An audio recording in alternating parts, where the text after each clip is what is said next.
ಎಲ್ಲರಿಗೂ ನಮಸ್ಕಾರ. ಇವತ್ತು ನಾವು ಕೇಳೋಕ್ ಹೊರಟಿರೋ ಕಥೆ ಅರ್ಜುನ್ ಅನ್ನೋ ಒಬ್ಬ ಸಾಮಾನ್ಯ ಹಳ್ಳಿ ಹುಡುಗಂದು. ಆದ್ರೆ ಅವನ ಪಯಣ ಮಾತ್ರ ಅಸಾಮಾನ್ಯವಾದದ್ದು. ಅಂದ್ರೆ ಕಷ್ಟಗಳನ್ನೇ ಮೆಟ್ಲು ಮಾಡ್ಕೊಂಡು ಆಕಾಶಕ್ಕೆ ಏರಿದವನ ಸ್ಫೂರ್ತಿದಾಯಕ ಕಥೆ ಇದು. ಹಾಗಿದ್ರೆ ಅವನ ಈ ಯಶಸ್ಸಿನ ಹಿಂದಿರೋ ಸೀಕ್ರೆಟ್ ಏನು?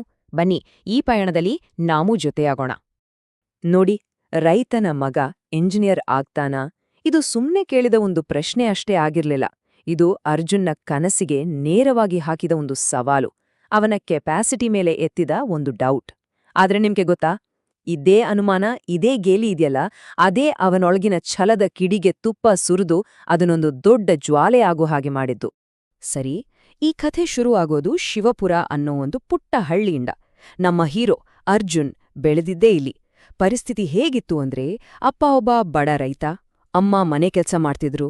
ಬಡತನ, ಬೆಳೆ ಹಾಳಾಗೋದು, ಸಾಲದ ಹೊರೆ, ಇದೆಲ್ಲ ಅವರ ದಿನನಿತ್ಯದ ಜೀವನದ ಕಹಿ ಸತ್ಯವಾಗಿತ್ತು. ಒಂದು ಕಡೆ ಅವನ ರಿಯಾಲಿಟಿ ನೋಡಿ, ಬಡತನ, ಸಾಲ, ಅದೂ ಅಲ್ದೇ ಊರವರ ಗೇಲಿ, ಟೀಕೆ. ಇನ್ನೊಂದು ಕಡೆ ಅವನ ಕನಸು, ಒಬ್ಬ ದೊಡ್ಡ ಇಂಜಿನಿಯರ್ ಆಗ್ಬೇಕು, ಒಳ್ಳೆ ಲೈಫ್ ಲೀಡ್ ಮಾಡ್ಬೇಕು ಅಂತ. ಇವೆರಡರ ನಡುವೆ ಇದ್ದದ್ದು ಅಜಗಜಾಂತರ ವ್ಯತ್ಯಾಸ ಅಲ್ವಾ? ಆದ್ರೆ ಇದೇ ವ್ಯತ್ಯಾಸನೇ ಅವನಿಗೆ ಪ್ರತಿದಿನ ಹೋರಾಡಕ್ ಬೇಕಾದ ಅತಿದೊಡ್ಡ ಶಕ್ತಿಯಾಗಿದ್ದು. ಊರವೆಲ್ಲ ಆಡ್ಕೊಂಡಾಗ ಅರ್ಜುನ್ ಒಂದು ಮಾತಾಡ್ಲಿಲ್ಲ. ಅವನು ಮಾತುಗಳಿಂದ ಉತ್ತರ ಕೊಡೋಕೆ ಹೋಗ್ಲೇ ಇಲ್ಲ. ಬದ್ಲಿಗೆ ಅವನ ಸೈಲೆನ್ಸೇ ಎಲ್ಲದಕ್ಕೂ ಉತ್ತರವಾಗಿತ್ತು. ಮನ್ಸಲ್ಲೇ ಡಿಸೈಡ್ ಮಾಡ್ಕೊಂಡ, ಒಂದು ದಿನ ನನ್ನ ಪರಿಶ್ರಮದಿಂದಲೇ ಇವೆಲ್ಲರಿಗೂ ಉತ್ತರ ಕೊಡ್ತೀನಿ ಅಂತ.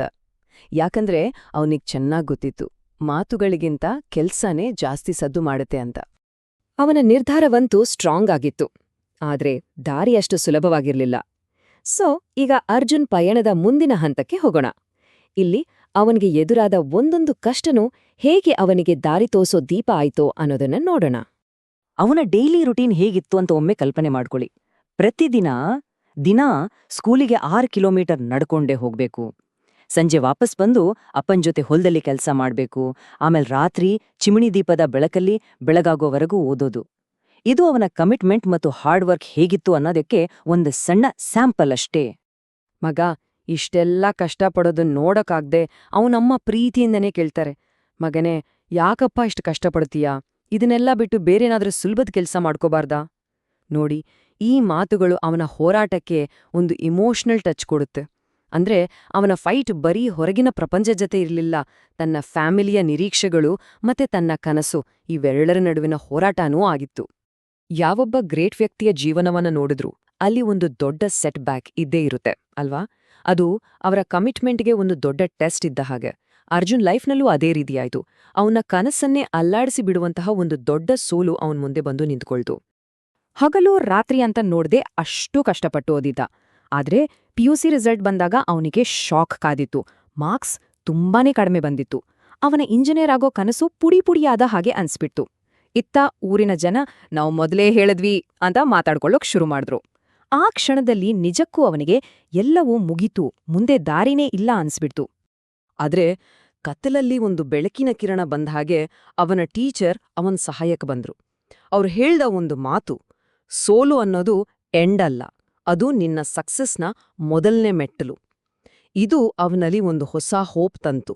ಅದು ಸುಮ್ನೆ ಹೇಳಿದ ಒಂದು ಲೈನ್ ಆಗಿರ್ಲಿಲ್ಲ, ಅವನಿಗೆ ಸಿಕ್ಕ ಒಂದು ಮಂತ್ರದ ಹಾಗೆ ಆಯಿತು.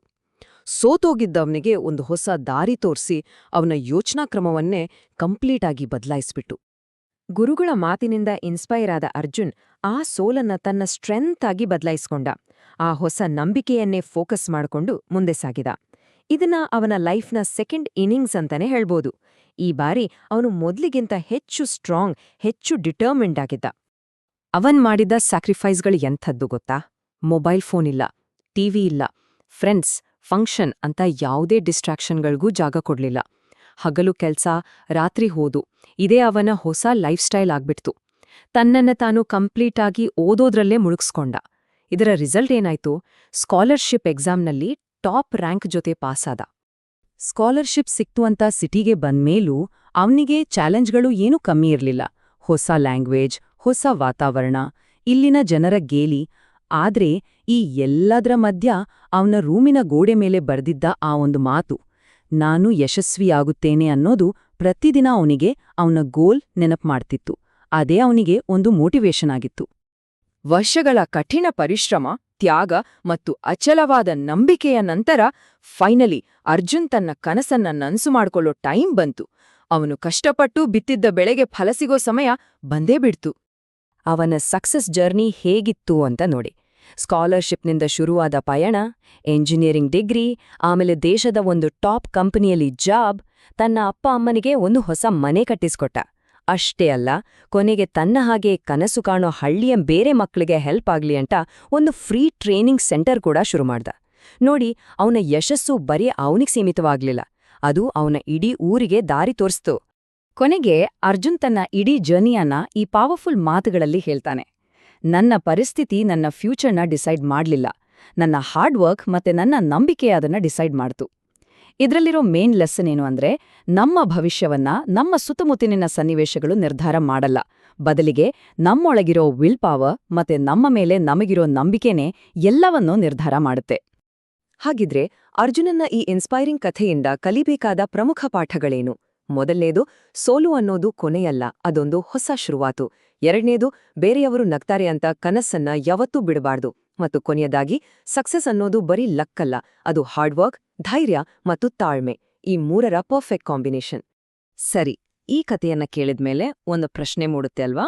ಎಷ್ಟೇ ಕಷ್ಟಗಳು ಬಂದ್ರೂ, ಎಂಥದ್ದೇ ಅಡೆತಡೆಗಳು ಎದುರಾದ್ರೂ, ಇದನ್ನ ಮಾತ್ರ ನಾನು ಯಾವತ್ತೂ ಬಿಟ್ಕೊಡಲ್ಲ ಅಂತ ಅನ್ಸೋ ಆ ಒಂದು ದೊಡ್ಡ ಕನಸು ಪ್ರತಿಯೊಬ್ಬರ ಜೀವನದಲ್ಲೂ ಇರುತ್ತೆ. ಆ ಕನಸು ಯಾವುದು? ಒಮ್ಮೆ ಯೋಚನೆ ಮಾಡಿ, ಯಾಕಂದ್ರೆ ಆ ಉತ್ತರವೇ ಮುಂದಿನ ದಾರಿಗೆ ದೀಪ ಆಗ್ಬಹುದು. ಧನ್ಯವಾದಗಳು. ಮಕ್ಕಳೇ, ನಿಮಗೆ ಈ ಕಥೆ ಇಷ್ಟ ಆಯ್ತಾ? ಇನ್ನೂ ಹೀಗೆಯೇ ಮುದ್ದಾದ ಕನ್ನಡ ಕಥೆಗಳು ನೋಡಲು ನಮ್ಮ ಚಾನೆಲ್ ಅನ್ನು ಸಬ್ಸ್ಕ್ರೈಬ್ ಮಾಡಿ. ಈ ವಿಡಿಯೋಗೆ ಲೈಕ್ ಮಾಡಿ ಮತ್ತು ನಿಮ್ಮ ಸ್ನೇಹಿತರಿಗೆ ಶೇರ್ ಮಾಡಿ. ಮತ್ತೆ ಇನ್ನೊಂದು ಹೊಸ ಕಥೆಯಲ್ಲಿ ಭೇಟಿಯಾಗೋಣ. ಬಾಯ್ ಮಕ್ಕಳೇ.